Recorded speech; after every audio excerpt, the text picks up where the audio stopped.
So Arthur Smith got fired. We already know why. He's not very good. So who's going to replace him? Here's a list of 7 of the likeliest candidates, including one that should make Falcons fans very worried. First, let's talk a little bit about Arthur Smith. I know he's yesterday's news, and he's probably already plotting his way to the top of FedEx. But it's worth going over because it'll inform how the Falcons find their next coach. Or at least it should. Smith finished his Falcons tenure going 7-10 3 times in a row, managing to get himself fired by an owner famous for his long leashes. I guess that's what happens when you lose the last 3 or 4, and one of those being a loss to the Carolina Panthers. Just to recap, the Panthers finished 2-14 and were shut out in their last 2 games. More importantly, the main issue for Smith's lack of success wasn't the quarterback, like many pointed to. Sure, he didn't have a good one, but based on how he used his stars, you'd think he'd screw that up too. Smith was always outsmarting himself, not utilizing his talent.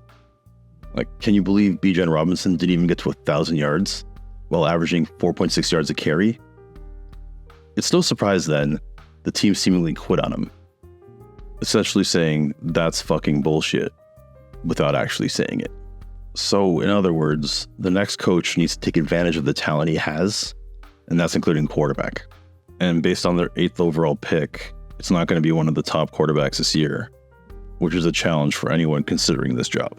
So who's the best candidate? Let's get into it. But first, if you're liking the content, please consider subscribing. I do a lot of video essays and breaking news content, and I'll definitely be covering a lot of the NFL draft. So make sure to subscribe so you don't miss out on any updates. So obviously the top candidate, and it's the same for every team looking for a new coach this year, is Jim Harbaugh. And so far I've seen a lot of insiders say that Harbaugh to the Falcons seems unlikely. But I wouldn't rule it out. Here's why. The Falcons do have an owner with deep pockets and a desire to win soon, because he's 81. Also, the roster is quite good outside of quarterback. Harbaugh did make his first college to pro jump, going from Stanford to the Niners, where he inherited Alex Smith. In other words, he's used to getting the most out of an unremarkable QB. I don't think he's going to leave Michigan for that situation this time around. He is, as I already pointed out, the belle of the ball, so he'll have his pick.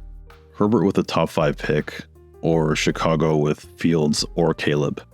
Sounds like a better situation than a hypothetical Jaden Daniels trade-up. I know a lot of fans are down on Bill Belichick right now, but I don't think it's totally fair. I think in the right situation, he could still thrive. Not to mention, I don't think he's going to end up costing much or anything really draft pick-wise. Most importantly, I still think he's a good in-game decision maker. Yes, the roster and coaching staff stuff is definitely a problem, but the Falcons do have a good roster. Though, would Belichick just end up mercilessly cutting a bunch of guys? That could be a possibility. He's always been more of a culture guy than someone who takes advantage of his roster. So I just don't see the fit here. I think he's better off going somewhere with a more established quarterback situation. Not to mention, I feel like the Patriots, after not getting much in terms of offers for him, end up keeping him around. Next up, I have who I think is the best option. First, I want to go over someone like Mike Macdonald. The Ravens' defensive coordinator is by no means a bad option, but he is a fringy candidate. However, based on Blank's track record, I think he's a serious possibility. The Falcons owner, after all, hired Mike Smith and Dan Quinn, both defensive coaches, prior to Arthur Smith. The second-year coordinator has turned a defense that's been ravaged by injuries into the #1 defensive team in DVOA.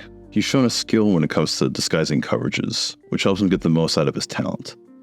Which is a good skill to have if you're the coach of the Falcons, a team that seems to perennially underachieve. But he's only 37 years old, so it's hard to tell if he's got what it takes. Could he be the next D'Amico Ryans or Brandon Staley? So I think it's pretty obvious the best choice is Ben Johnson. And why is that? It comes down to the roster. Based on Johnson's resume, he would know exactly what to do with it. With Detroit, he's overseen an offense that's been humming for years, and it's influenced by McVay, but with more big boy run plays mixed in. The Falcons have the roster for that already, with a bunch of O-line talent, running backs, and receivers begging for some targets. Add Justin Fields to that mix, and I think you have something that would excite Falcons fans and the fantasy community alike. Sure, he's another coordinator, and some Falcons fans might be tiring of that after Dan Quinn and Arthur Smith, but I don't think that's fair when it comes to judging Ben Johnson. I mean, he's not the one that gave up a 28-3 lead. Speaking of which, our next option is the guy who gave up that 28-3 lead.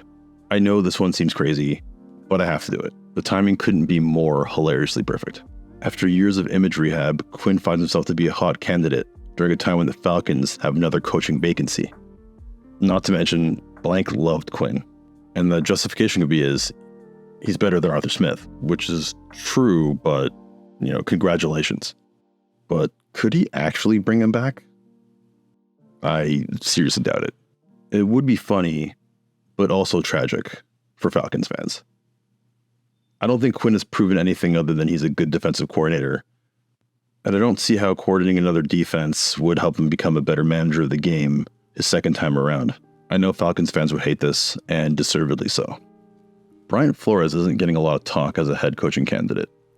He's usually on most lists to just fill out a word count, and that was kind of what it was for me until I remembered how good of a coach he actually was. He led a very quick turnaround of the Dolphins, and his record would have been even better if they weren't outright tanking. Still, he obviously isn't perfect. He didn't do the best job getting the most out of Tua.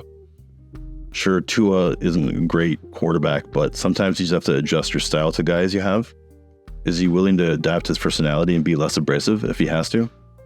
Because, would that work with Justin Fields? Who knows? But I think he's worth a shot considering he's shown to be capable, especially when it comes to producing a good NFL defense, which what he's done with the Vikings and the talent that they have on that side is an absolute miracle. In my Chargers video, Eric Bieniemy's inclusion got the harshest response. I don't think he's a likely candidate for this job, nor do I think he's a perfect one, but he's not bad. Sure, the Washington Commanders didn't have a great season, but I think there was a lot more going on there that we can't pin on the former Chiefs OC. And for a brief period before the full-on tank mode, he did have Sam Howell throwing the football pretty well, and that's a 5th-round pick we're talking about. Sure, he had some talent coming into the league, but he definitely seemed to get something out of him.